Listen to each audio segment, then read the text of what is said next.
Diabetes রোগীদের হঠাৎ করে রাত্রিবেলা খিদে পেয়ে যায়। তার অনেকগুলো কারণ থাকে। একটা হচ্ছে অনেকে রাত জেগে কাজ করেন এবং রাত জেগে কাজ করার জন্য ঘুম যেহেতু ভালো হয় না, কর্টিসল হরমোন বাড়তে থাকে। সেই জন্য আনহেলদি খাবারের প্রতি ক্রেভিং বেড়ে যায়।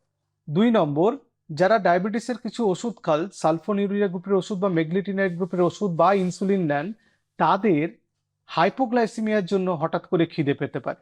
৩ নম্বর, যাদের ডায়াবেটিস গ্যাস্ট্রোপ্যারালাইসিস আছে, ডায়াবেটিসের জন্য পেটের একটা সমস্যা তৈরি হয়েছে, তাদের ইরাটিক হাঙ্গার হয়। মানে যখন তখন খিদে পায়, অ্যাসিড সিক্রিশনের তারতম্যের জন্য এবং গ্যাস্ট্রিক মোটিলিটি চেঞ্জ হওয়ার জন্য।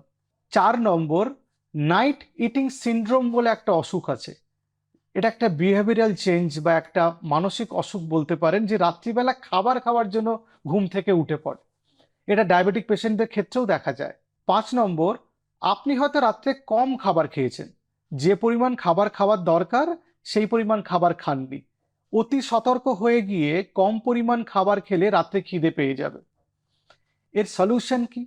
সলিউশন হচ্ছে রাত্রে ঠিকঠাক খাবার খাওয়া, হাইপোগ্লাইসেমিয়া হচ্ছে কিনা সেটা দেখা, এবং রাত্রিবেলা ঘুমটা যাতে পর্যাপ্ত পরিমাণে হয় সেটা নিশ্চিত করা, এবং ইনসুলিন এবং ওষুধের ডোজ যদি চেঞ্জ করতে হয়, মানে যদি কমাতে হয়, সেটার জন্য ডাক্তারবাবুর সঙ্গে পরামর্শ করা।